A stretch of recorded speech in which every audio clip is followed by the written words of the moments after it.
America, my name is Osei-Frimpong, and you're watching this week's edition of The Black Athenians. I come to you every Friday at 4-ish from Broderick Flanagan's studio in Triangle Plaza in Athens, Georgia. And I talk about politics in a way that's specific to Athens, Georgia, but I try to do it anywhere that's applicable to anywhere there's a large black population that's under-resourced, surrounded by a large white population that's doing fine. So everywhere there's black people. Yeah, everywhere. Everywhere there's black people. It changes, right? So you'll have like poor black people surrounded by richer black people in Alabama, and then you'll have like middle-class black people in Prince George's County. Surrounded by wealthy white people in all the other counties. Prince George's County, the focus of black wealth. They're like one of the wealthiest black places in the world. Yeah. Surrounded by it's the poorest county touching D.C. Right. So pretty much anywhere there's a concentration of poor black people surrounded by wealthy white people, my kind of politics will help you. And that's what I do. So today we're going to talk about corruption versus incompletion. I think there's a lot of talk about like greedy people, corrupt politicians and greedy politicians. When actually we just are working in incomplete systems. So when we talk about the plantation owners who used to own us and the prison wardens who now own us and then the CEOs who now use prison laborers to drop their bottom line and create shareholder profit. Are they really being greedy? Are they corrupt? Or they're just doing their job the best they know how? And we're going to get into that. And that's where we can't call things corrupt unless we actually are working with if we know what health looks like. Because right now, they're not corrupt. They're not greedy. They're doing what they're supposed to do. So we have to change how they understand what they're supposed to do. Right? And with that, Matthew, go ahead and hit the beat. To the beat, y'all. Yeah. Sound good to me. Never change the ways for the world or the government. If I was the president, then I would state facts. You leave it up to me, I paint the White House black and ain't no future in your front.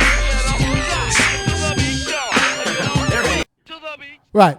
So Sin was just saying that when we see those firefighters, and many of them are experienced because they've been in prison for a long time, and California has fires from time to time. So they're very experienced firefighters who fight California's fires consistently for the last few decades. When we say, is that corruption? Or is it someone who's at the state auditor's office saying, like, we only have to pay these firefighters like $1 a day, and they're happy to get out of their 4x4 that we put them in to go and risk their life.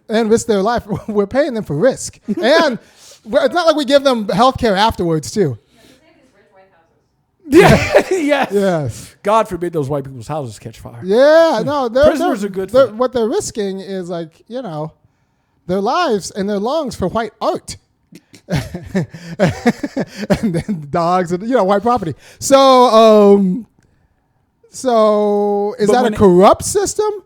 Or is that the system working the way it's designed to work? Is that an incomplete system that's working the way it's incompletely designed to work? And functionaries who are in it, who are doing the jobs the way that they were taught to do their jobs, like the wardens and the CEOs who said, like, "Ooh, we can get prison labor." Like there's this great book. Actually, it's not a great book, but Hillary Clinton wrote her first book. It Takes a Village, and in the village, in the book, she talks about when she moved into the Arkansas governor's mansion, and she had these slaves working for her, and she felt kind of bad sometimes. But then the felons turned out to be really nice people. Because felons are nice people. It's the petty theft people you got to watch out for, and that's a lot of you white women. So like, she was like, the felons are actually very nice people. I trusted them completely.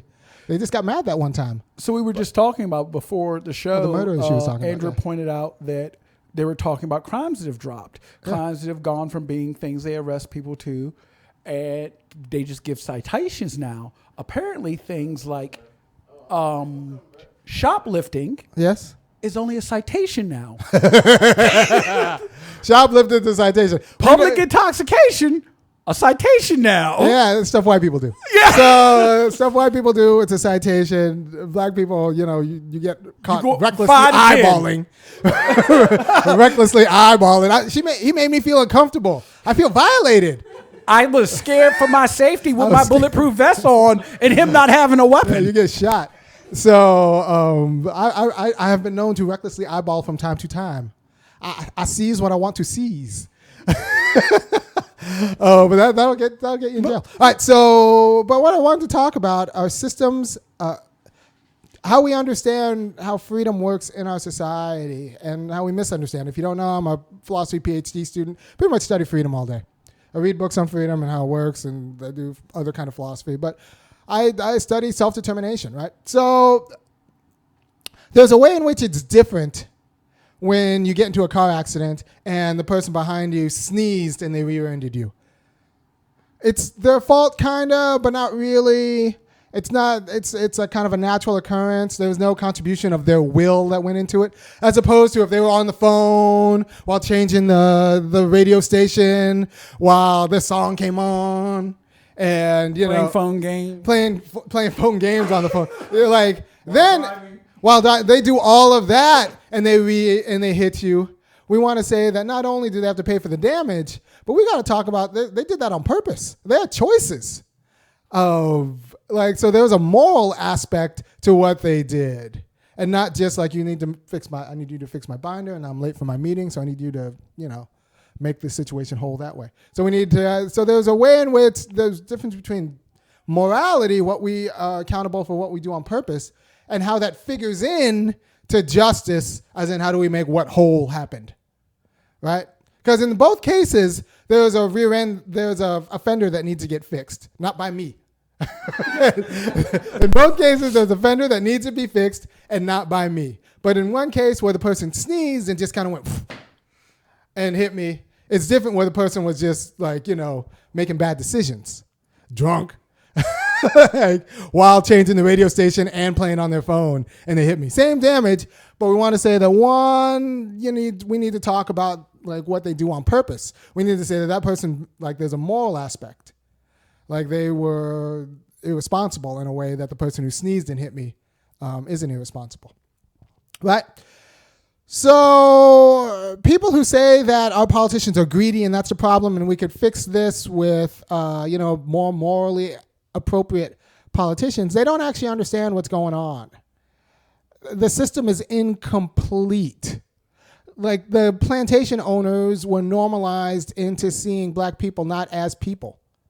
And then being scared when black people started rising up and saying, I am a person, right? So that's not necessarily greed. There's greedy elements of it, but it's more we had a structure that didn't actually acknowledge publicly and objectively the humanity of an entire people.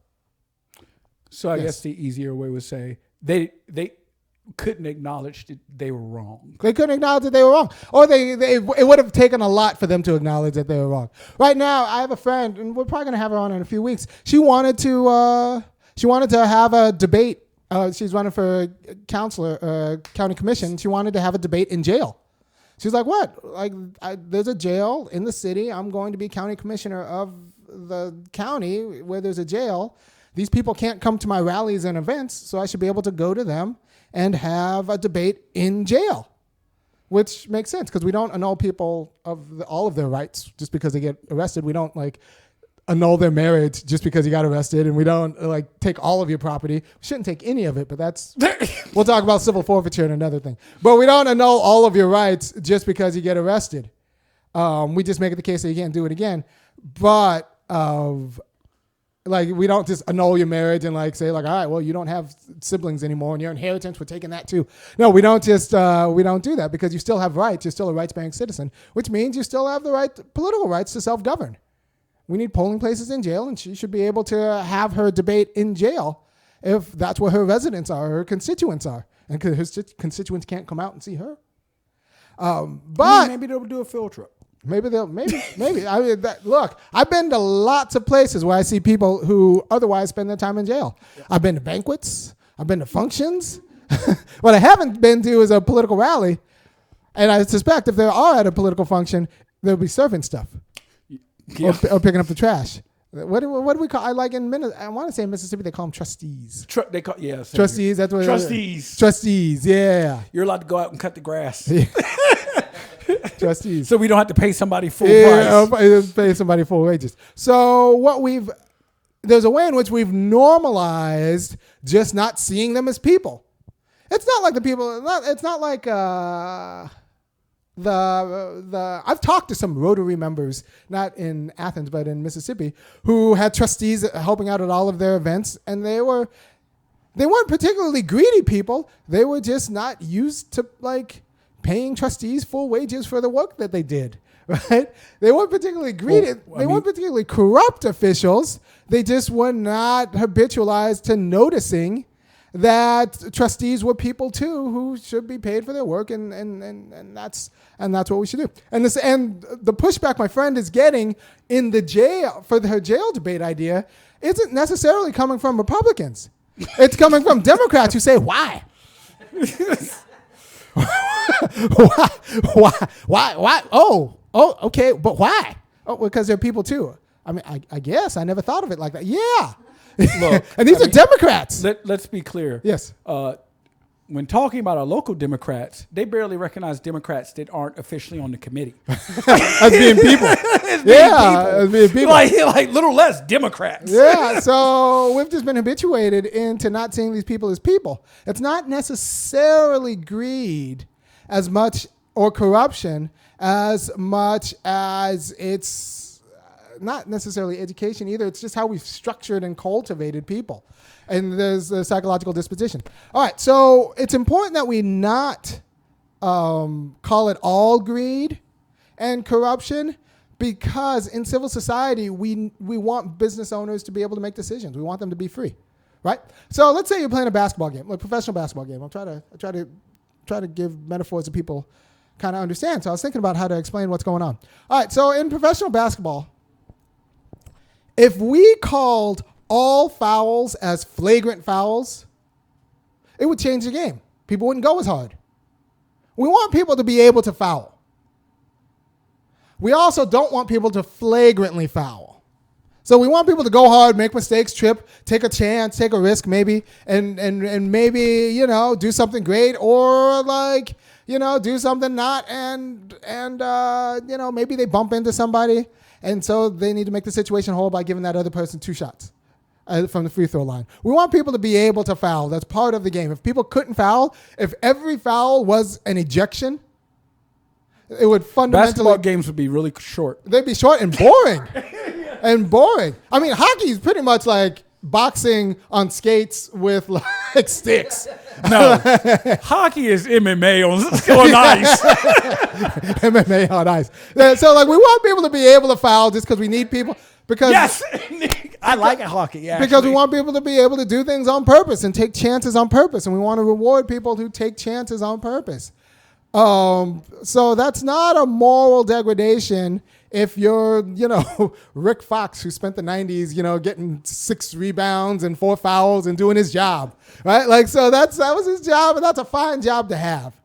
And that's a fine job to have. We don't want flagrant fouls because then people get hurt. It would actually be a detriment to the game. So for the game to function, we need people to be able to take chances and not get severely punished. But we can't have people being dangerous in the game because those are flagrant fouls. People get hurt, ankles get rolled, and like if every player is John Stockton, who is a dirty little white guy that nobody talks to you about. I saw anybody who knows basketball in the time that I know basketball knows that John Stockton was just as dirty as the rest of them. Don't let this little Utah playing, but he was just as dirty as Bill Laimbeer. So I said it. I said what I said. And you people who know basketball know that I was right. Like John Stockton was as dirty. Someone told me Larry Bird was dirty. I never heard that either. I mean, I heard that once. I don't know. But I know John Stockton because multiple people said, like, John Stockton will break your ankles and all of that and then wear a suit coming out and everyone was cool. Everyone's like, oh, he's such a nice little white guy. No, nope. I wonder if he went on to own a football team. I mean, same mentality. Yeah. So, so we want moral play. We want people to be morally free, to be able to do what they want to do on purpose and be able to be held accountable and be rewarded and praised for what they do on purpose. But we also need justice in the system so that like people can't do anything. We need CEOs to be concerned with shareholder profit. We need bosses to be concerned with, cutting fat, right? Like we need a functioning civil society that's market based. Needs people to be slightly greedy and self-interested. It's okay. I don't need If you expect me to go and buy a car at a car dealership, thinking about making sure that my dealer can pay his mortgage, like that's not my job. But know that that's the attitude plantation owners took to growing peanuts. And I was going to say, the other side of that is that we need business owners to recognize that turnover is expensive. Turnover is expensive. Training people is a lot of work. Right. You're eating up somebody who's already experienced. So paying people fairly is actually good for business. It's great for business. It's great for business too. Yeah. So treating people who treat everything as a market as if they're being greedy actually distorts what markets do. All right, so I'm going to give you a little bit of political theory. There's a term you'll hear that's called neoliberalism. It's a term fancy people use. I'm going to define it the easiest way I can. Right? Neoliberalism is the extension of market principles to every aspect of your life. Right? So market principles are great when I'm going to try to buy a car. Not so great when I try to, think about like my wife or my kids. It's not like I just like, if they don't do well in school, I just chuck them and get and like adopt new kids. Like they're iPhones. I tried this Apple kid. Now I'm going to go to get an Android kid because it's a little bit cheaper and doesn't give me as much. I'm hiding my new iPhone. I'm just saying. No, it's fine on the market, right? We don't do that with spouses, and we shouldn't. And anytime you hear someone say like, well, our marriage has to be a business. No. Who says that? Too many people. Just too many people. Too many people. So markets are good for what markets are good at, but they're not good at securing rights. Because I don't want healthcare to be a business. I want healthcare to be something that like I get what I need. Like when I'm having a heart attack, I don't have time to shop around. I don't want that. Depending on who you talk to, if we're talking about rights, I don't even know if legal care should be a business. No. Insofar as like you shouldn't get like if I have a right and you have a right, it shouldn't be like who could pay for the best lawyer. To express those rights. To express those rights. No, I don't. So anytime markets get into rights, it's supposed to secure rights like water. Like I don't want like my water company to look for like a workaround. And what's interesting about even that concept when it comes to health, once again, if we had better health care, our workers would last longer and we wouldn't be paying people disability. Like it's these things all work to make the market work. Right. But we keep focusing on putting the market into these things. Yeah. And that just stresses out my health care. And then I get angina. But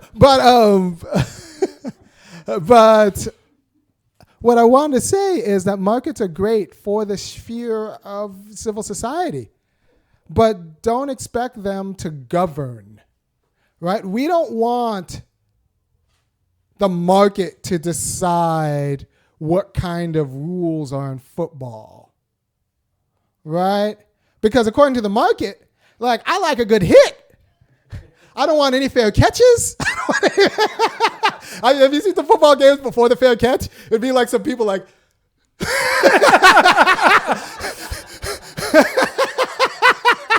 It's great.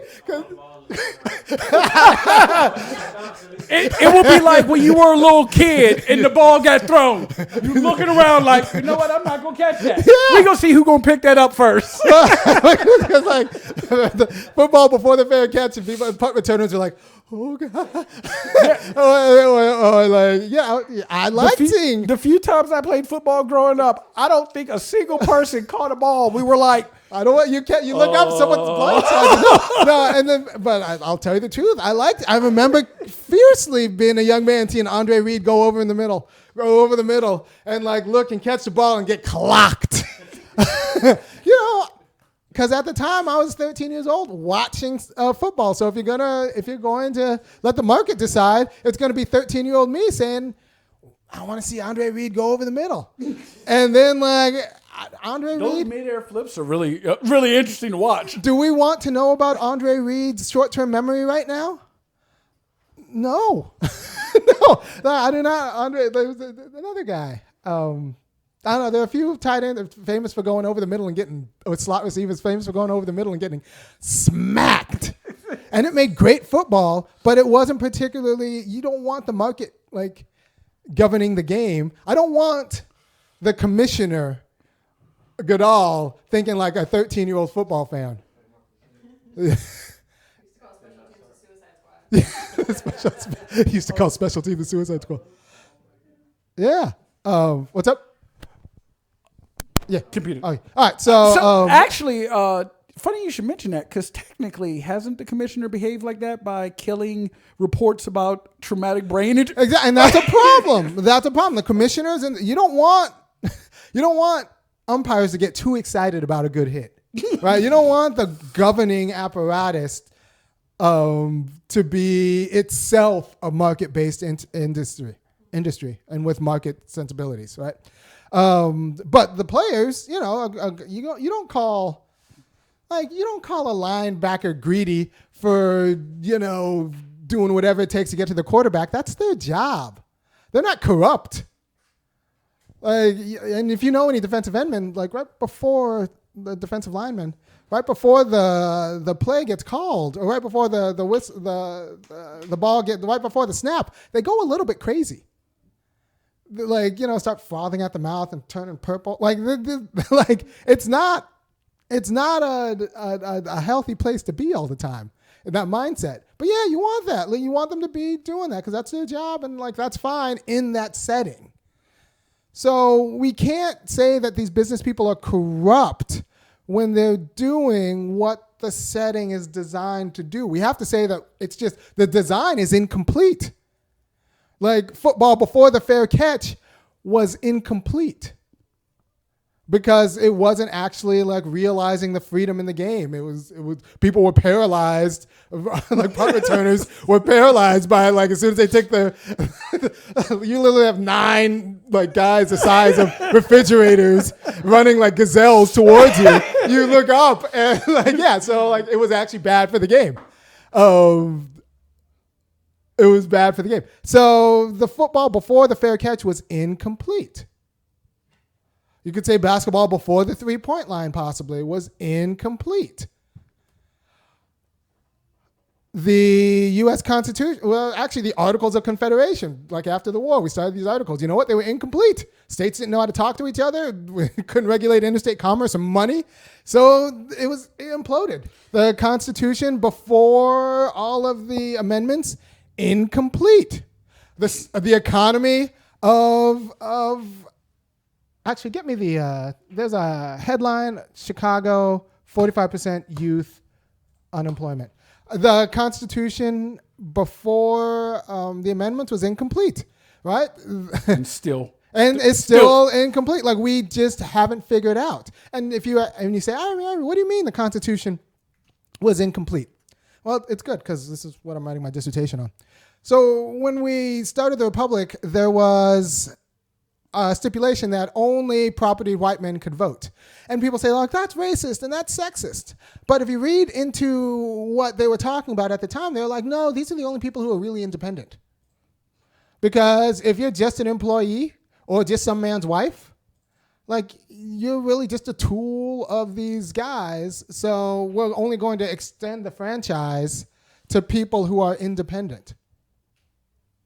So we needed family law to secure independence for women so that they could actually vote and not just be under the thumb of their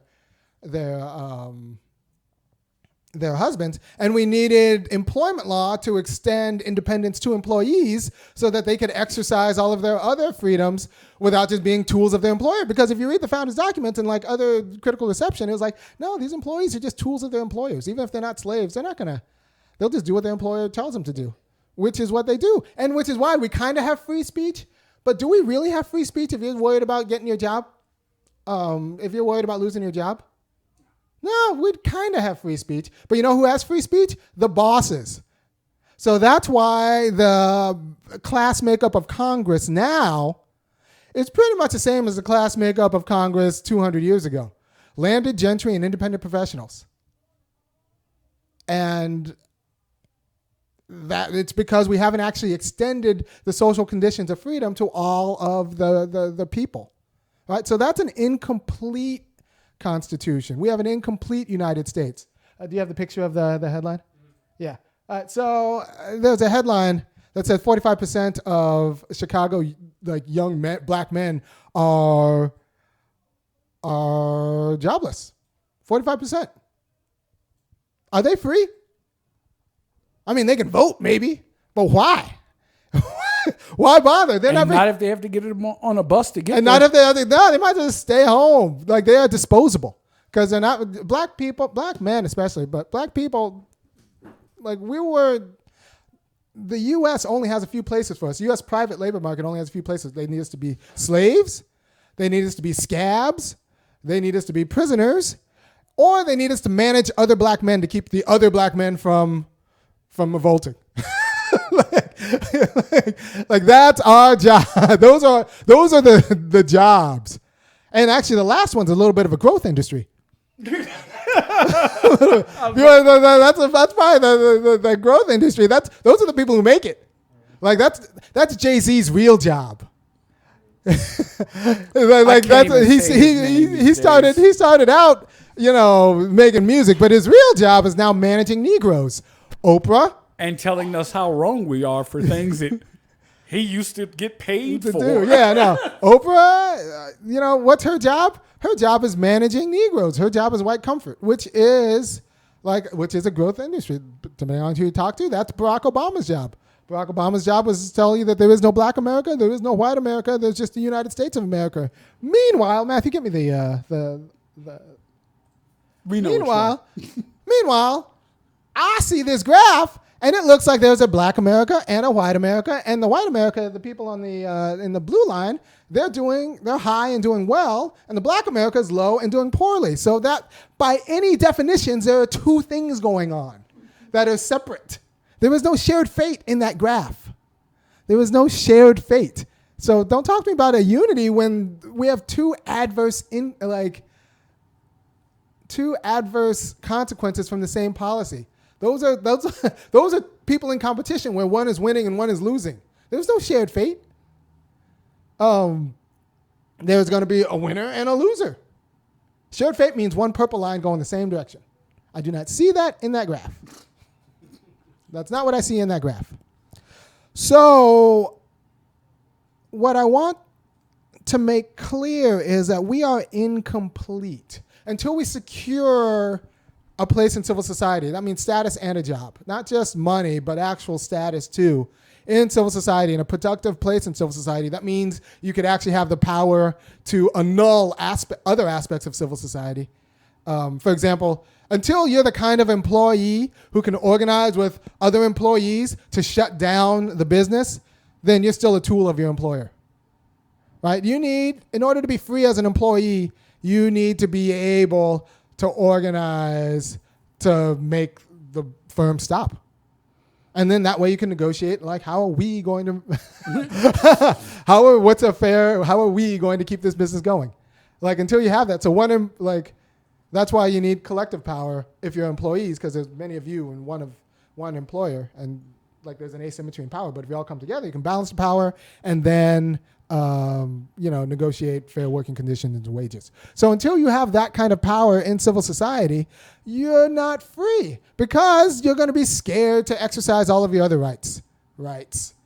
Like if you're always scared of being fired, it's going to start screwing up all of your other freedoms.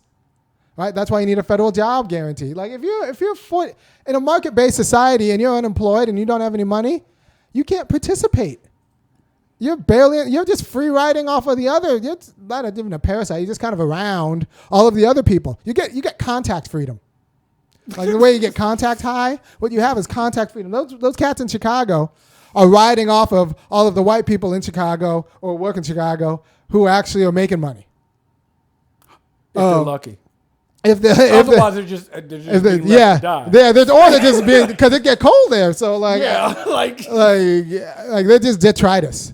So like they're not actually participating. They're not making moves. They don't have any real power. They can't stop anything. They're pretty passive.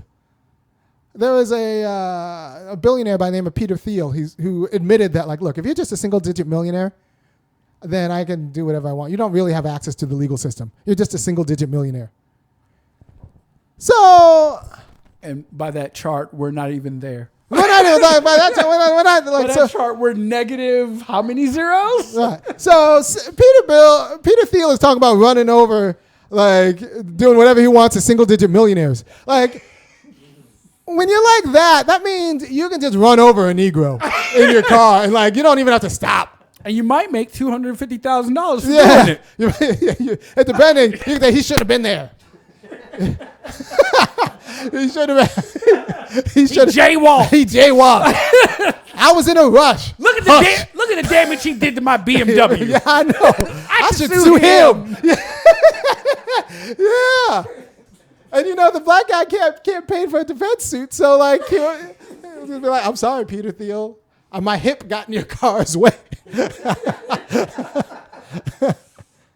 I'm sorry for the mental anguish of seeing my backlash." Of seeing me hit the ground like that. That must have been very hard for you. Horrible for you to experience this. So didn't Dick Cheney's friend apologize to him for getting shot in the face? He did. He issued an apology for being in the way of your bullet. He gets shot in the face. I'm sorry that you had to jumped in front of that bullet. Yeah, it must have been traumatic shooting me. It must have been traumatic. Like, look, there are a lot of teachers out there in these white teachers in black schools who want you to feel sorry for them. While they poorly educate your children. While they poorly educate all your children. They'll be like, wow, we care so much. You should feel sorry for me. Meanwhile, like, all their black children can't read. So we have to talk about it. So there has to be a symmetry in status, and you need to actually be able to participate in the market as a consumer and producer, right? So if you're going to be free and if you're going to actually have power in a market society. This is very important stuff, people. So for freedom, for market freedom, you need a space in the market. You need a job. So that's why you need, if we're going to complete the United States, we can't just call people greedy for exploiting the vulnerable. We need to actually empower the vulnerable, because it'll be like my friend who wanted to do the debate in jail. You get a lot of progressives who say like, why do a debate in jail? They're not really people anyway, because we haven't empowered them, because we haven't actually said no, prisoners are still political subjects, rights-bearing subjects who need governance, right? So these we can kind of blame the people in Chicago who treat black youth like black men, like they're extra, but we've objectively made them extra. They have no place in civil society. We need a federal job guarantee that guarantees them a good job, not $8. Like, there are a lot of people say like, well, you can just get an $8 an hour job. No, you can't be free on an $8 an hour job. That's just wasting your life away till you die. And then it'll just be like, well, you can save money. What money can you save on an $8 an hour job? You can save for 10 years on an $8 an hour job, and you'll be So the Washington Post just you get one bad heart. I was about to say one bad diagnosis, but like you can't go to a doctor. You can't go to as a matter of fact, all wiped out. While I was making that sort of money, I didn't get the diagnosis about my heart exactly until it was so late that I can no longer work in the marketplace. Right. So there you go. Like you can't get preventive until your car dies because you can't get the preventative maintenance on $8 an hour. You're not really free. You're not participating in America because you can't stop anybody from predating on you. And you can't actually do anything that might inconvenience anybody. And that's why you have a lot of black people in these United States saying, well, they're scared of white people because we're positioned in a place where we can't do anything to stop them. Right? And that's not white people being greedy necessarily. It's black people being made incomplete. We haven't been made whole in the United States. We haven't been made whole in the United States. We need to secure our rights. And for the people in Chicago, that means we need a job guarantee.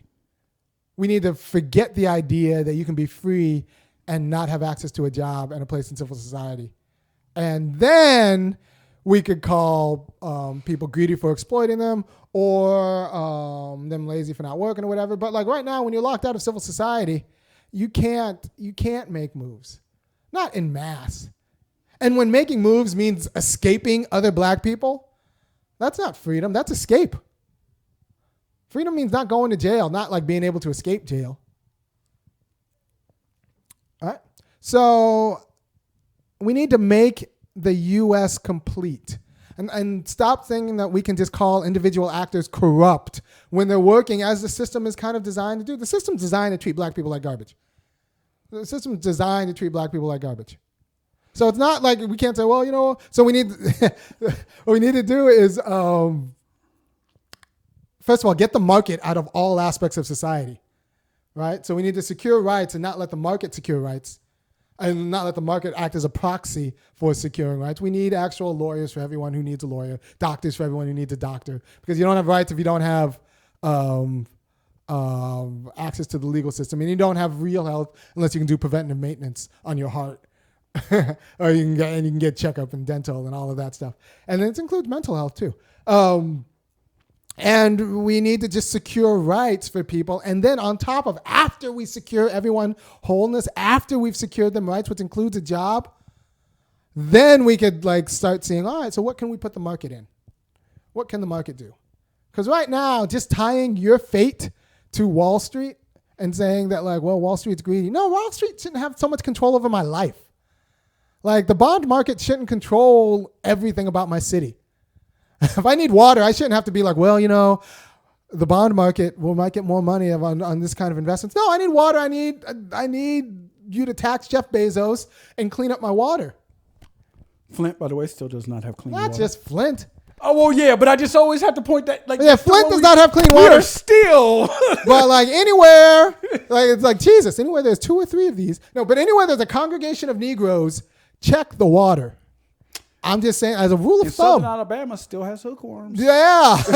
Like, we not even hookworms, tried. like, Baltimore still had lead in the water. Like, anywhere there's just, like, a lot of black people, check the water.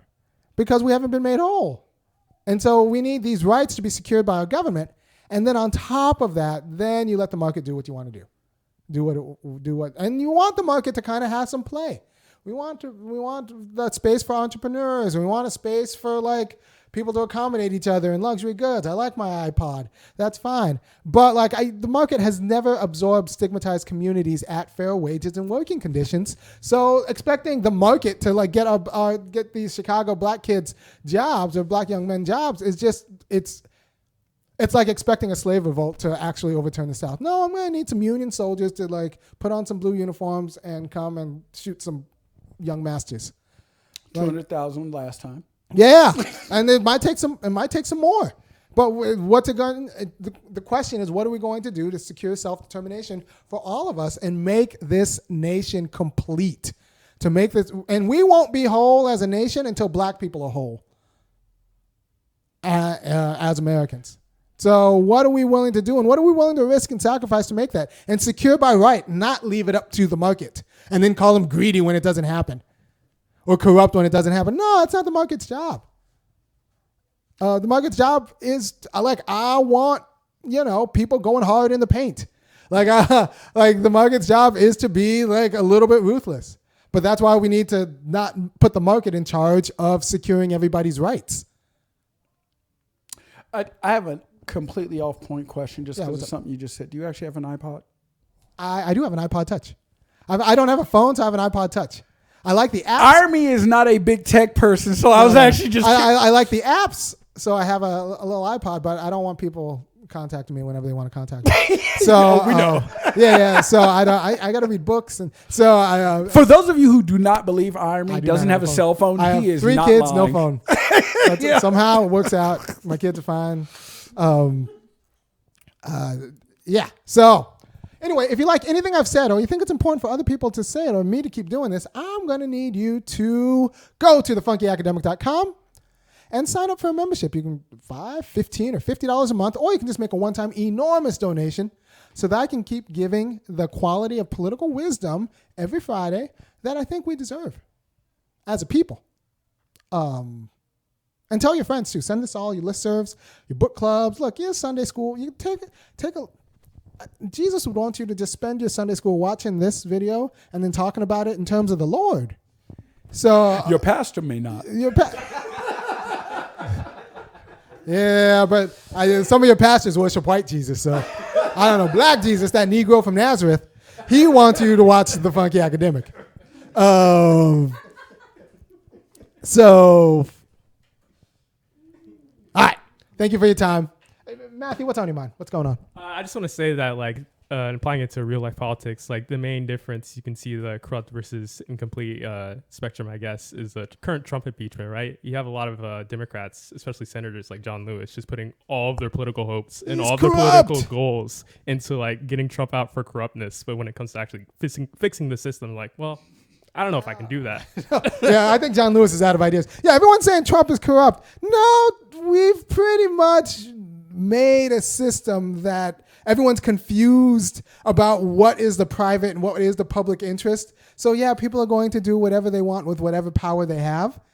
But it's because we haven't clarified by making complete, by securing by right, what oppression looks like and what's a public interest and what's a private interest. So yeah, is he really? I don't know. Obama went into the White House paying off student loans, and he left Buying a house in the Hamptons. for $15 million. And still refusing to help the community around his I was library. about to say, like that's a lot of money to be making doing public service when the public is the same. The public the public I know did not do that well from 2008 to 2016.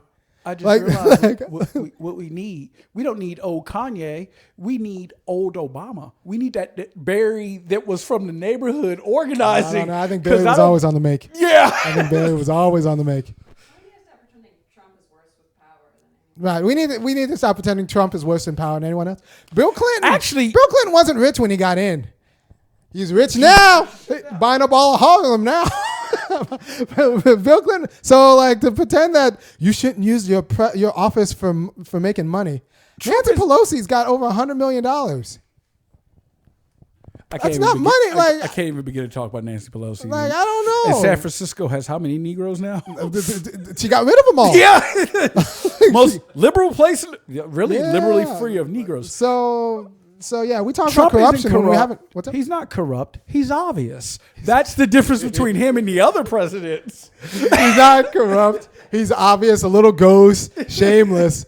But if you can't get rich being president, I mean, he's getting rich like everybody else got rich being president. It's just the scale is a little bit different because he started out with so much more money. But like, yep, if we Clinton get percentage nickels, of growth. yeah, percentage of nickels. Clinton turned nickels that he had into $100 bills? $100 million. So Trump is just turning like $3 billion into 3.5. 3.5. No, I think he's trying to get a bigger grow up than that. I mean, he's charging us $10 million every time he stays at his own hotel. Gotta stay somewhere. This place is nice. And this place is, I know I like the food here. Well done. Anyway. Ketchup on a steak. Yeah. So thank you for your time. I hope you think about what's corruption, individual corruption, and what's incompletion, as in we just haven't secured rights for everyone in the game. And I'll talk to you next week. Peace.